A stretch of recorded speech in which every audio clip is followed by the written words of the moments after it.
ॐ गजाननं भूतगणादिसेवितं कपीतजम्बूफलचारुभक्षणम् उमासुतं शोकविनाशकारिकं नमामि विघ्नेश्वरपादपङ्कजं।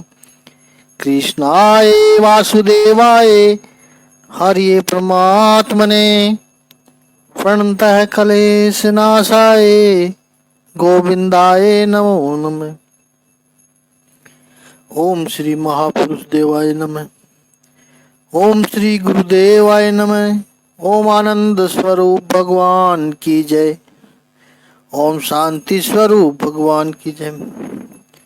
हमारा चिंतन गीता अध्याय 6 श्लोक 11 और 12 पर इकट्ठा चल रहा है। दोनों एक समन्वय के श्लोक हैं, तो दोनों पे इकट्ठा चल रहा है। उसका थोड़ा सा और चिंतन करके फिर अगले श्लोक लेते हैं। प्रभु कहते हैं कि योगाभ्यास के लिए योगी एकांत स्थान में जाकर भूमि पर कुशा बिछाए और फिर उसे मृगशाला से ढके और फिर उस पर मुलायम वस्त्र लगाए। आसन न तो बहुत ऊंचा हो न बहुत नीचा हो, यह पवित्र स्थान में स्थित हो। योगी को चाहिए कि इस पर दृढ़ता पूर्वक बैठ जाए और मन, इंद्रियों तथा कर्मों को वश में करते हुए तथा मन को एक बिंदु पर स्थिर करके हृदय को शुद्ध करने के लिए योग का अभ्यास करे। ध्यान की प्रक्रिया कैसे करनी है प्रभु बताते हैं। शुचोदेशो प्रतिष्ठाय स्थिर मासन महात्मन। सबसे पहली बात ध्यान के लिए है पवित्र भूमि पसंद करें। सूची या पवित्र, जहां पर आपको ध्यान करना है वो स्थान स्वच्छ होना ही चाहिए और पवित्र भी होना चाहिए। पवित्र की अलग वैल्यू है। उस पवित्र स्थान में स्थिर आसन होकर बैठे। कैसे होना चाहिए वो आसन? ना अति उच्चतम ना अति नीचम, ना बहुत ऊंचा हो न बहुत नीचा हो। स्थान पवित्र हो, स्वच्छ हो, भगवान का मंदिर हो, वहां बैठकर सांसारिक बातें न करे। आपके घर में जैसे हर घर में मंदिर होते हैं, तो वैसे उस जगह बैठ के आप आसन करें। सांसारिक बातें वहां होती नहीं है। किसी की निंदा न करे, वहां पे बैठकर ईर्ष्या न करे। वहां जाकर केवल पूजा पाठ ग्रंथों का पठन ही करें, वही ध्यान करें। वो शुद्ध भी है और पवित्र भी है। वहाँ के वाइब्रेशन अच्छे होने चाहिए। वहाँ का वातावरण तामसी न हो, राजसी भी न हो, सात्विक हो। जहाँ सत्संग हो रहा हो। हमारे शास्त्रकारों ने महापुरुषों को जंगम तीर्थ कहा है। कुछ भौगोलिक तीर्थ है जहाँ जाकर के मन प्रसन्न होता है, ये भौगोलिक तीर्थ है। हरिद्वार, ऋषिकेश, गंगोत्री, जमुनोत्री, ये सब भौगोलिक तीर्थ है। इन तीर्थों में जाने के लिए आपको यात्रा करनी पड़ती है, जबकि महापुरुष खुद जंगम तीर्थ है। वे स्वयं यात्रा करते हुए तीर्थ के रूप में आपके सन्मुख आते हैं कृपा करके। वो जहां रुके वही तीर्थ बन जाता है। ऐसे महापुरुषों के लिए शास्त्र में शब्द भी बड़ा सुंदर दिया है, तीर्थ स्वरूप। ऐसे महापुरुषों का सत्संग करना, उनका सानिध्य करना, वो भी आसन है। शुचोदेशे प्रतिष्ठाए, जहां पर हमारी अंतर यात्रा सरल हो जाए, वातावरण पवित्र हो जाए। श्रीमद् भागवत के 19वें स्कंद के प्रथम अध्याय में परीक्षित कहता है, जब सुखदेव जी का आगमन होता है तब परीक्षित कहता है, गुरुदेव आप जैसे महापुरुषों का हम चिंतन भी यदि घर बैठकर करें तो हमारे घर का वातावरण पवित्र हो जाता है। तो आप यदि स्वयं पधारे हैं तो फिर तो क्या ही करना, हमारा तो उद्धार हो गया। आपके दर्शन मात्र से महापुरुषों का सानिध्य, कई बार तो क्षणिक स्पर्श, वो भी तीर्थ है। ऐसा अनुभव करा देते हैं वो मानो तीर्थ में स्नान किया हो। शुचो देशे प्रतिष्ठाय स्थिर मासने महात्मने। ये शुचो देश, पवित्र देश कैसा होता है? ये 3 प्रकार से होता है। जहां पाप न होता हो, पुण्य कर्म हो रहे हो, वो पवित्र देश है। दूसरा, जहां निरंतर भगवत स्मरण होता हो, जप यज्ञ व्रत, उससे पुष्प वंदन वातावरण में आते हैं। तीसरा, जहां मलिनता न हो, गंदगी न हो, स्वच्छता हो, वो पवित्र भूमि है। ऐसी जगह आसन लगाए और ये जो योग करे व्यक्ति को आत्म विशुद्ध, ये आत्मा की शुद्धि के लिए करे,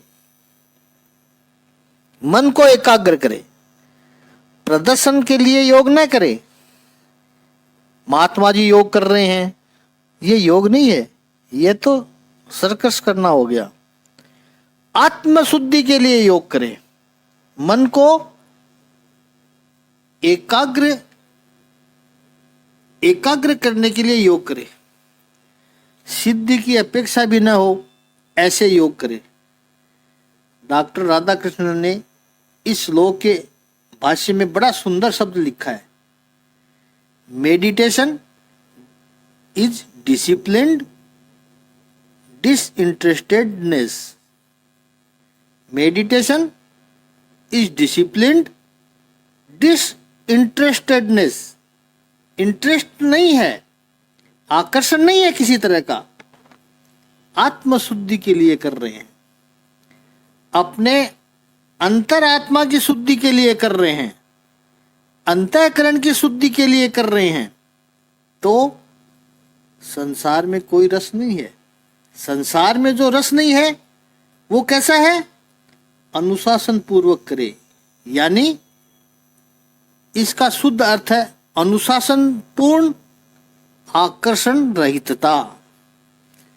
क्योंकि जहां भी आकर्षण हुआ, जहां भी कुछ अच्छा लगा तो मन वहां चला जाएगा, अपना ध्यान टूटेगा। जितना व्यक्ति भीतर जाता है ध्यान में, आनंद बढ़ने लगता है। अब 13-14 ये दोनों श्लोकों का समन्वय है, तो इनको साथ में लेते हैं और ध्यान की प्रक्रिया को आगे बढ़ाते हैं। छठे अध्याय का 13वां और 14वें श्लोक का शाब्दिक अर्थ है, योगा अभ्यास करने वाले को चाहिए कि वह अपने शरीर, गर्दन तथा सिर को सीधा रखे और नाक के अगले सिरे पर दृष्टि लगाए। इस प्रकार वह अविचलित तथा दमित मन से, भय रहित विषयी जीवन से पूर्णतया मुक्त होकर अपने हृदय में मेरा चिंतन करे, भगवान का चिंतन करे। भगवान कहते मुझे ही अपना परम लक्ष्य बनाए, चरम लक्ष्य मुझे ही बनाए। तत्र, वहां, कहाँ? जो पवित्र स्थान था वहां भगवान ने कहा था, शुचौ देशे प्रतिष्ठाये। उस आसन के ऊपर बैठकर काय शिरो ग्रीवम, शरीर, सिर तथा गर्दन को समम चलम धारियन स्थिर। एक लाइन में रखना, शरीर, सिर तथा गर्दन को एक लाइन में रखना, एक सिद्धांत में ही रखना, स्थिर रखना, सीधा रखना। ध्यान होता है उसमें यह पोजीशन होती है, यह बहुत महत्वपूर्ण है। संशोधन से सिद्ध हुआ है कि व्यक्ति जब इस पोजीशन में बैठता है तो ब्रेन सेल्स को मैक्सिमम ब्लड सप्लाई मिलता है। बुद्धि के जो कोष है दिमाग के, सबसे अधिक रक्त उनको मिलता है उस वक्त। इसको छोड़ करके आप कोई भी पोजीशन में रहोगे तो ब्लड सप्लाई कम मिलेगी, इतनी नहीं मिलेगी। और अचल रहना है, स्थिर रहना है। मंत्र का जाप करो, अध्ययन करो, तो स्थिर बैठकर अभ्यास करो, आपको कम मेहनत में अधिक याद रह जाएगा।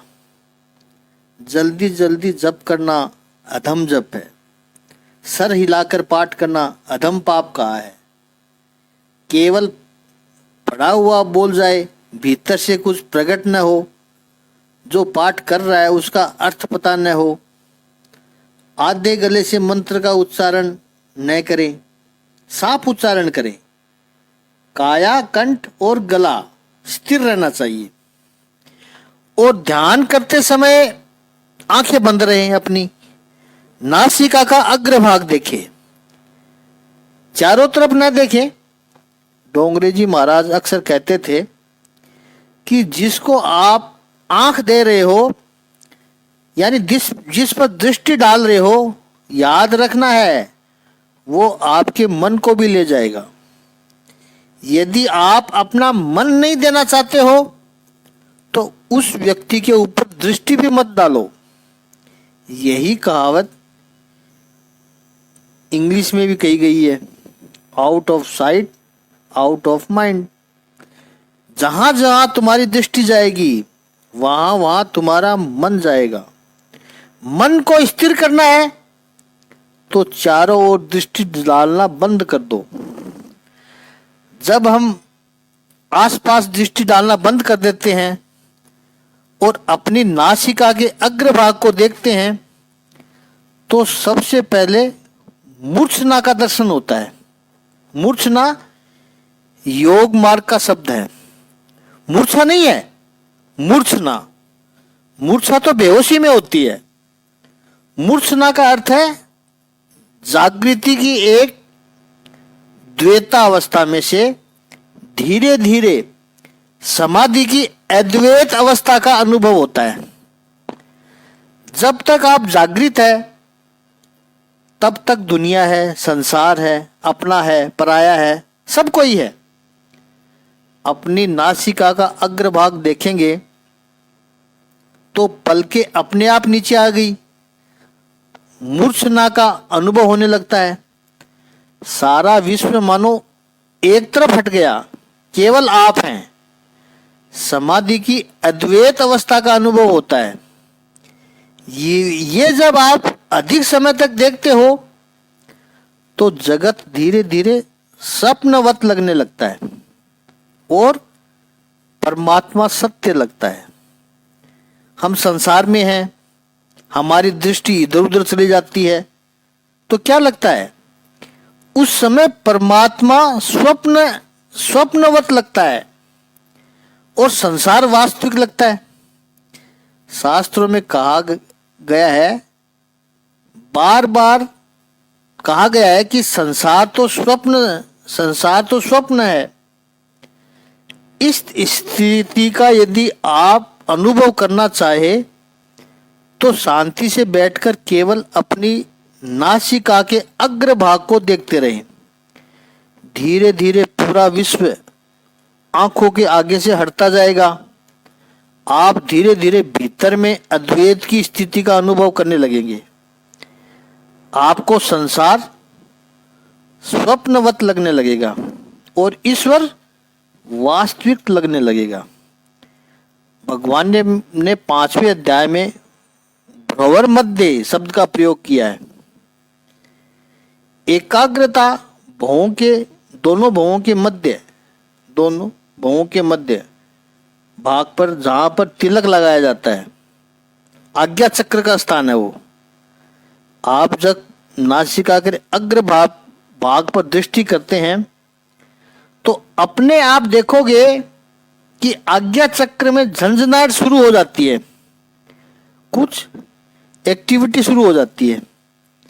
ये बातें केवल सुनने की नहीं है, ये प्रयोगात्मक बातें हैं और सबसे बड़ी बात है महापुरुषों का अनुभव है। ये कहीं कहा ये बात नहीं है, उनका अनुभव वो शेयर कर रहे हैं।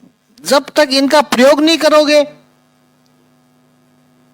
तो अनुभव नहीं होगा, उनका अनुभव ही रह जाएगा, बस आपका नहीं होगा। शब्द इकट्ठे कर लेने से कुछ भी नहीं होगा जब तक प्रयोग नहीं करोगे, अनुभव नहीं करोगे। शब्द इकट्ठे करने से कुछ नहीं होगा जब तक प्रयोग नहीं कर लेंगे। नासिका के अग्रभाग पर दृष्टि रखिए। जब चित्त एकाग्र करते हो तब आज्ञा चक्र में स्पंदन शुरू हो जाएगा, आज्ञा चक्र की ऊर्जा का अनुभव होने लगेगा। प्रयोग की बात हो रही है तो आप देखिए, घर में बैठे हो आप, कोई एक आप रमणीय वस्तु आपके घर में हो जो आपको प्रिय लगती हो, कोई फोटो फ्रेम हो, कोई फर्नीचर हो, कोई आर्ट की फ्रेम हो, कलात्मक कोई वस्तु हो, उस पर आप चित्त एकाग्र करें। गुरु भगवान के विग्रह पर, अपने इष्ट देव के विग्रह पर चित्त एकाग्र करें। 5 मिनट 10 मिनट उस वस्तु पर चित्त एकाग्र करें और तुरंत फिर खिड़की में से जो आकाश दिखाई पड़ता है, दृष्टि को वहां ले जाए। विशेष करके यदि रात्रि का समय हो तो आप आकाश में कोई नक्षत्र हो, एक सितारा जो आपको पसंद हो, उस पर दृष्टि स्थिर करें। धीरे धीरे आपको अनुभव होगा कि पूरा आकाश गायब हो गया है, बस वो एक ही नक्षत्र है, बाकी के सब चमकते हुए सितारे दिखने बंद हो गए हैं, बंद हो जाएंगे। बस वो एक सितारा ही आकाश में दिखाई देगा, बाकी का पूरा आकाश आपको नीला कलर का दिखाई देगा। बस ये महापुरुषों का अपना अनुभव कह रहे हैं हम, ये एकाग्रता का प्रभाव है। दृष्टि जब स्थिर होती है तो योग मार्ग में इसे कहा गया है एक प्रत्यावस्था। वो दृष्टि जब चंचल होती है, चारों दिशाओं में अवलोकन होने लगता है, तब एक प्रत्यावस्था नहीं रहती है, अनेक प्रत्यावस्था आ जाती है। मन की शांति के लिए, बुद्धि की शांति के लिए, स्थिरता के लिए, आध्यात्मिक विकास के लिए एक प्रत्यावस्था आवश्यक है। It's increases your inner strength. आपकी निर्णय लेने की क्षमता बढ़ने लगेगी। अगर आप एक प्रतिमा अवस्था में होते हो तो जीवन में से कंफ्यूजन दूर हो जाएंगे सारे, सत्य स्पष्ट दिखाई पड़ने लगेगा। यह सब सुनकर केवल इंफॉर्मेशन इकट्ठी कर लेते हो वो काफी नहीं है, अनुभव करना जरूरी है। प्रयोग करो तब पता चलेगा। शास्त्रों की बातें, ऋषियों के अनुभव की बातें कितनी हमारे लिए कल्याणकारी है, यह अनुभव होगा। दृष्टि जब स्थिर होने लगती है, फिर अंतर्यामी का प्रकाश स्वरूप दिखने लगता है और इस प्रकाश पुंज पर चित्त को एकाग्र करते हुए जब कोई साधक आगे बढ़ता है ध्यान की प्रक्रिया में, प्रशांत आत्मा विगतय भी,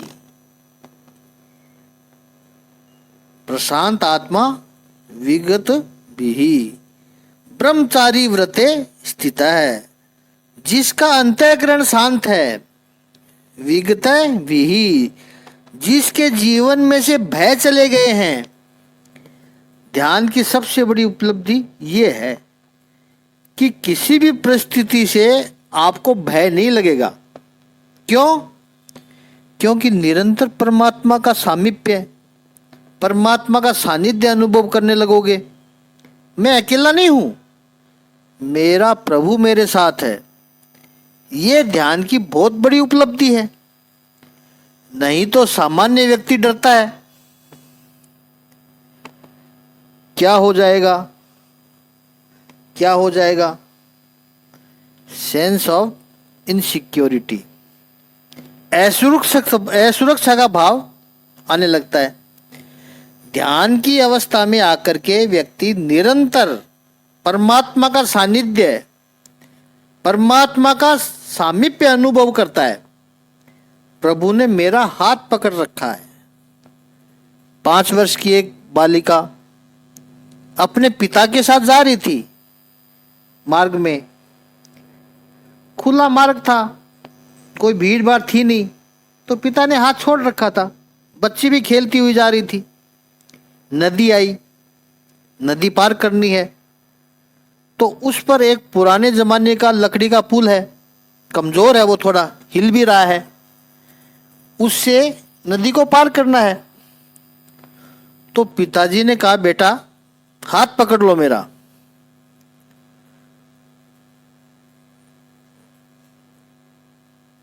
पांच वर्ष की बालिका कहती है कि पिताजी आप मेरा हाथ पकड़ लो। पिता कहता है कि बेटा बात तो एक ही हुई कि तुम मेरा हाथ पकड़ो या मैं तुम्हारा हाथ पकड़ूं, फर्क क्या है, क्या फर्क पड़ता है इसमें? बालिका कहती है पिताजी फर्क बहुत पड़ता है। मैं यदि आपका हाथ पकड़ूंगी तो मैं तो छोटी हूँ, मेरे हाथ भी छोटे हैं, इतनी ताकत नहीं है मेरे हाथों में जितनी आपके हाथों में ताकत है। कहीं चंचल मेरा मन हुआ, इधर उधर देखा, कहीं मुझे डर लगा, धक्का लग गया, तो हाथ छूट भी सकता है। लेकिन आप यदि मेरा हाथ पकड़ोगे तो मुझे पूरा विश्वास है, श्रद्धा है, आप नहीं छोड़ोगे, मैं संपूर्ण सुरक्षित रहूंगी। पिताजी अगर आप मेरा हाथ पकड़ लोगे तो।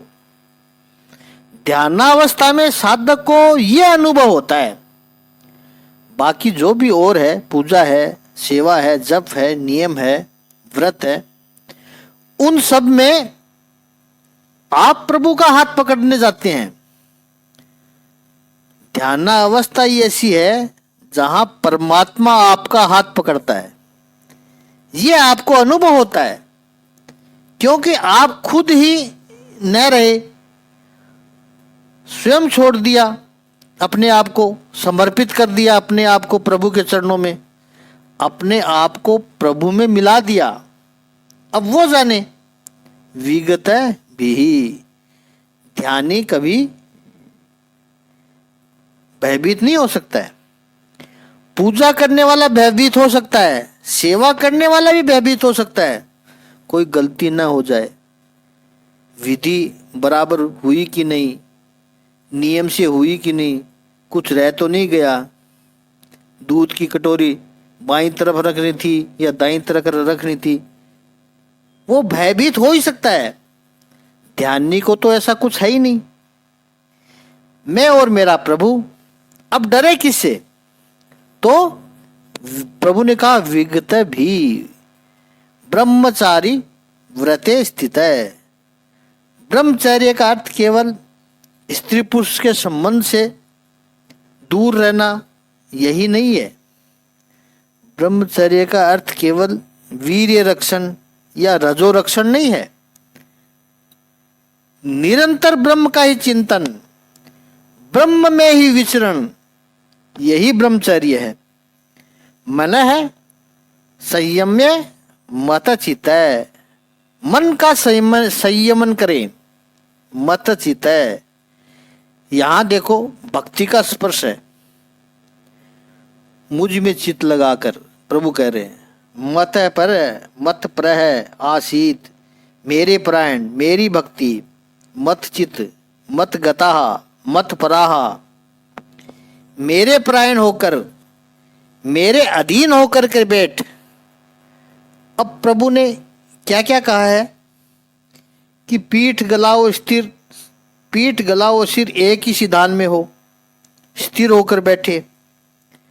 जिसका मस्तक विषयों के सामने झुकता हो उसकी गर्दन सीधी नहीं रह सकती है, और ऐसे गुलाम की तरह विषयों के सामने झुकने वाला व्यक्ति ध्यान नहीं कर सकता है।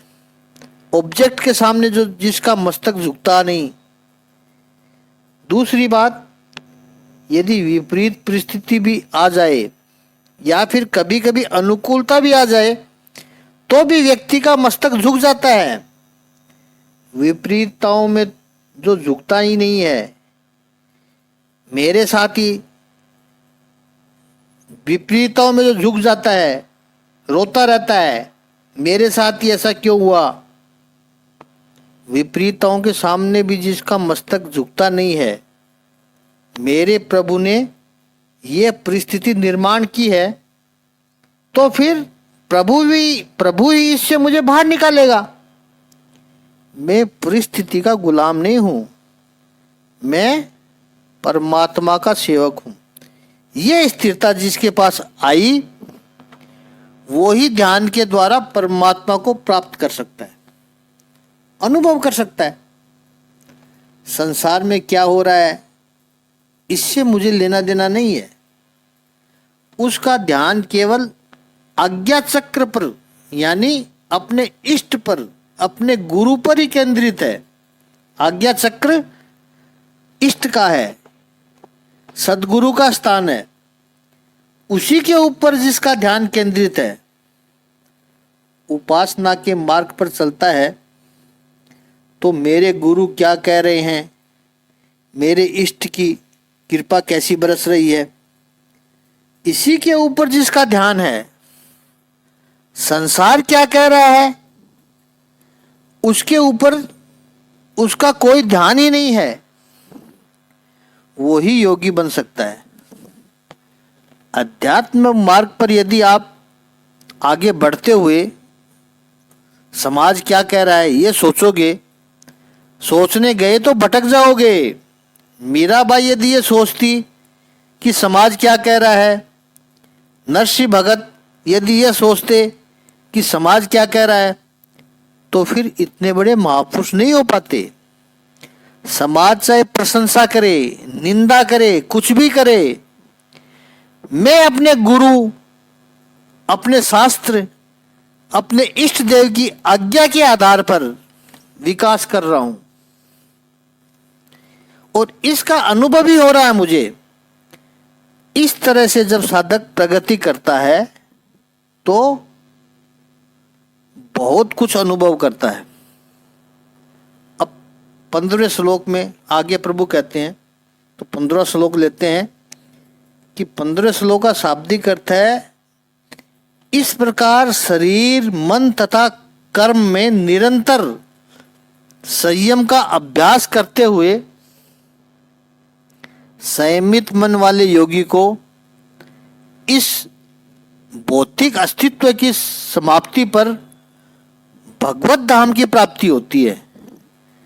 नियत मानस है योगी, जिसने अपने मन को नियत कर रखा है, कंट्रोल में कर रखा है, ऐसा योगी सदात्मानम युंजनेवम, सदात्मानम युंजनेवम, अपने मन में इस तरह से निरंतर परमात्मा में लगाए हुए मत्स्य स्थाम है।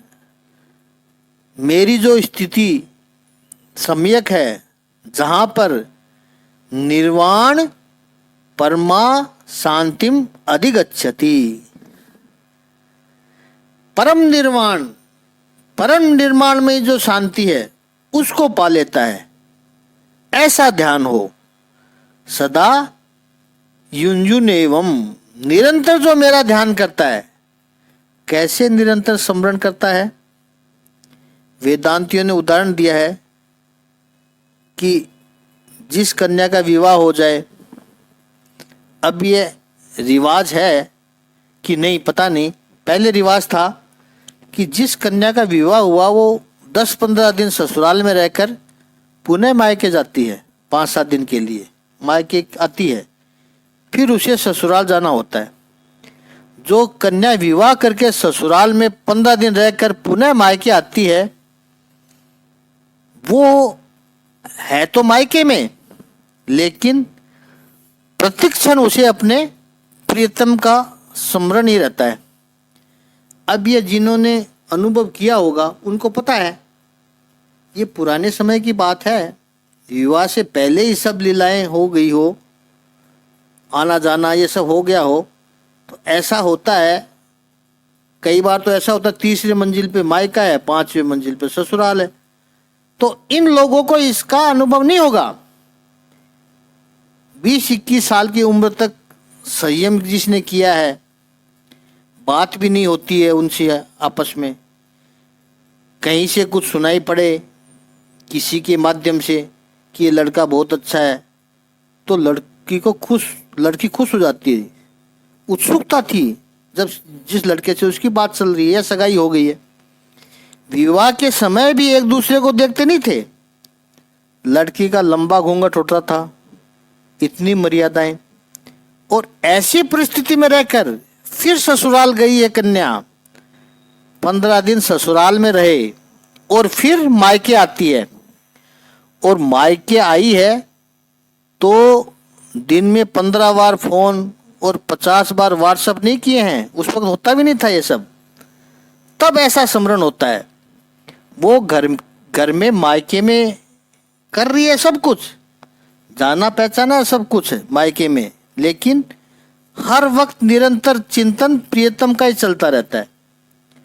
ऐसे तो ध्यानावस्था में जिस योगी ने एक बार अपने इष्ट देव की झलक पा ली है, अब स्मरण किए बिना रह ही नहीं पाएगा। जानी पहचानी इस सृष्टि में वो अपना सारा व्यवहार निपटाएगा,